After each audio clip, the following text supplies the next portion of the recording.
Hey guys, it's Bella and welcome back to another episode of Mystery Monday, or welcome to Mystery Mondays if you guys have never seen one before.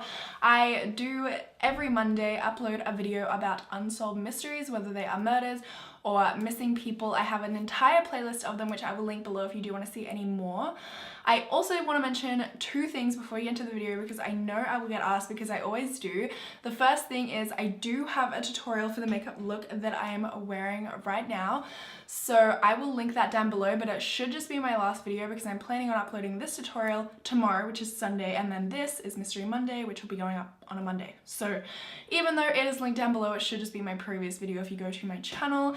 And second thing is that my earrings are from the brand Fawn Star. I will put a link for them in the description as well. This is not sponsored at all, but I just uploaded a selfie onto my Instagram stories and got a million comments about my earrings, so I thought that I probably would too here and just decided to mention it before we get started. So now that that is out of the way, let's go ahead and get into this week's mystery. So today we are going to talk about the disappearance of Laura Bible and Ashley Freeman, who disappeared on December the 30th in 1999 from Welch, Oklahoma. And this case is really weird and really interesting, so let's go ahead and get into it. So on the 29th of December, Ashley was celebrating her 16th birthday at home with her mum Kathy, her dad Danny, her best friend Laura Bible, and her boyfriend Jeremy Hurst. So Jeremy, Ashley's boyfriend, ended up leaving at about 9:30 p.m. that night, and then sometime between when Jeremy left and early the next morning on the 30th, the mobile home of the Freemans went up in flames. At 5:30 a.m. on the 30th of December, a concerned neighbor, ended up calling the fire department. After the fire was put out, the police arrived at the scene to canvass the area, and in doing so, they found the body of Kathy Freeman. She had been shot in the head in close range with a shotgun before the fire started. None of the bodies of Danny, Laura, or Ashley were found, and so the police began to theorize that Danny had shot his wife and then kidnapped the two girls. Police then went ahead and just focused all of their efforts within, before 24 hours was even up, literally as soon as they got to the crime scene, probably within 30 minutes of getting to the crime scene, they decided to focus all of their energy on this theory, investigating this theory, and investigating Danny. Okay, now get this, follow along pretty closely because I don't want anyone to get confused.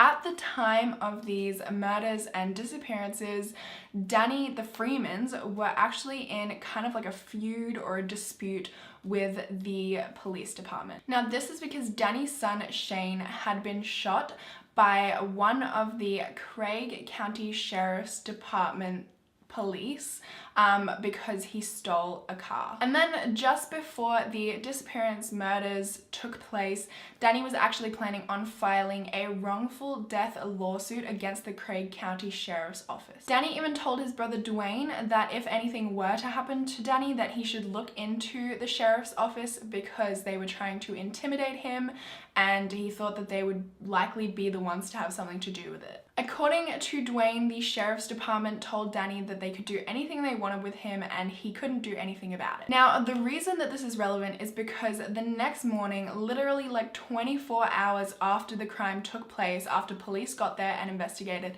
they opened the crime scene to the public. Laura Bible's parents ended up showing up after hearing the news, of course. They decided to have a look around, and within 5 minutes of arriving, they found Danny's body, who had also been shot in the head with a shotgun in close range before the fire began. Investigators then decided that they should probably do a better job of investigating the crime scene if some people could just come up and within 5 minutes find this body. So they had a bit more of a look. They found Laura's purse with her identification and $200 worth of cash inside the purse. Despite finding her purse, Laura and Ashley still were nowhere to be found. Now, it is insane to me that the police came, searched, found Kathy's body, somehow did not find Danny's body despite the fact that he was there.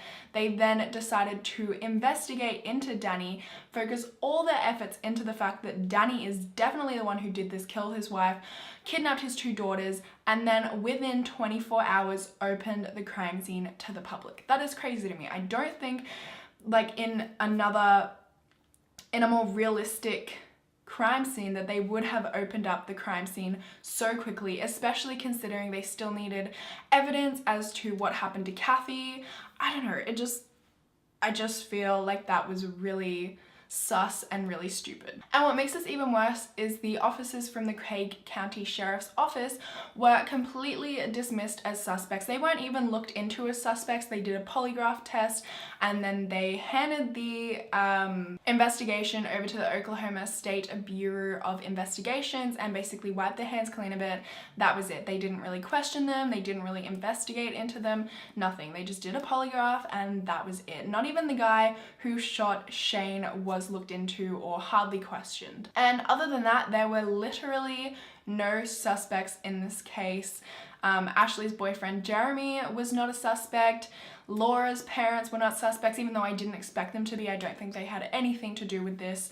There were no other suspects. And that is kind of basically the first theory that I just mentioned, is that the sheriff's department had something to do with this, whether they covered it up or whether they actually had something to do with it themselves. As Danny's brother said, they were actually trying to intimidate him. They told him that they could do whatever they wanted with him and his family and he couldn't do anything about it.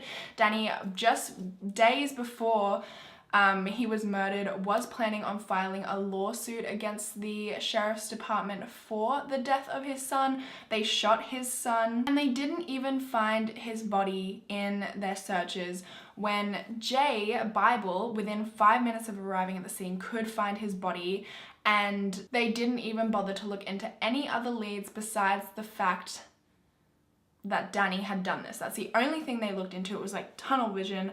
All they could see was just Danny. Crime scene was opened way too soon after the investigations and there was little to no investigations into the sheriff's department at all. Now, I will be the first to admit that I think the sheriff's department did an absolutely terrible job. I think that they should all frigging go to jail for not even bothering with this case. It just seemed like they didn't care at all. But I don't actually think that they had anything to do with it, because I just feel like some things don't really add up with this theory. I mean, first, why would they take Ashley and Laura? They had nothing to do with it.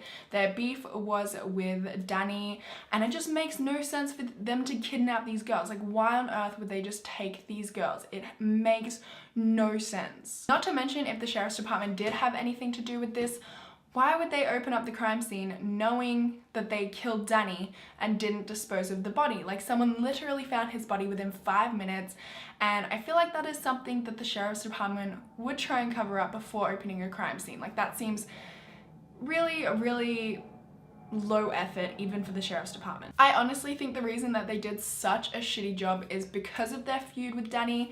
They were just focusing on him. They wanted to pin him because they didn't like him, and they didn't bother listening or looking to any of the other evidence because they were just like, this dude did it, we hate him, let's find him, let's pin it on him. So they didn't bother, you know, looking for his body properly because they just assumed she was dead and that was that, Danny did it. So I honestly don't think that they set this up or that they killed him, because there's too many inconsistencies. I do think that they did a horrible job and that they just didn't care and that they just wanted to focus on pinning Danny as this horrible guy because they didn't like him and possibly didn't want him to file this lawsuit, and he wouldn't have much credibility in filing the lawsuit if he killed his wife and kidnapped his 2 daughters. Now, another possible theory that was brought up is that Danny was a small-time drug dealer and that this was basically a drug deal gone wrong. But again, this theory does not make sense. As Jim Herman from the sheriff's department said, the last thing someone who came to murder people based on a drug deal gone wrong would want to do is take these 2 girls. It doesn't make sense why they would want to kidnap them, unless, you know, an even bigger theory is they decided to take these girls and traffic them, or, you know, I just feel like if they were going to do that, they would just murder the 2 girls, if anything, because they didn't want them to speak about it.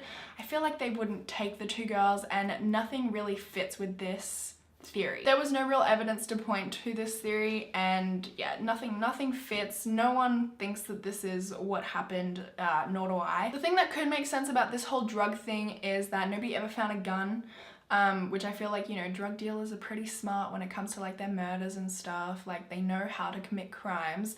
and no one found the gun, no one found these two girls. They burnt the house to get rid of any evidence. I mean, when they found Danny's body, apparently it was almost hard to recognize him. So, I mean, it's possible. It's probably the most likely theory out of all the theories that I will tell you, which brings us to the next theory, which is that Ashley Freeman actually did this, murdered her own two parents, and then fled alongside Laura Bible. Apparently, at the time of the murders and the disappearances, Ashley and her father did not get along at all, and they hadn't for a while. This apparently caused a lot of conflict in the family, but again, this theory doesn't make sense. First, Laura left behind her purse with her cash in it, which you think if you were fleeing, you would want to take your cash. Second of all, how would these girls have survived with literally nothing and no money to buy food, nowhere to stay? How could they have fled the country without cars, without their license to be able to, I don't know, they couldn't drive. They didn't have anything to be able to flee.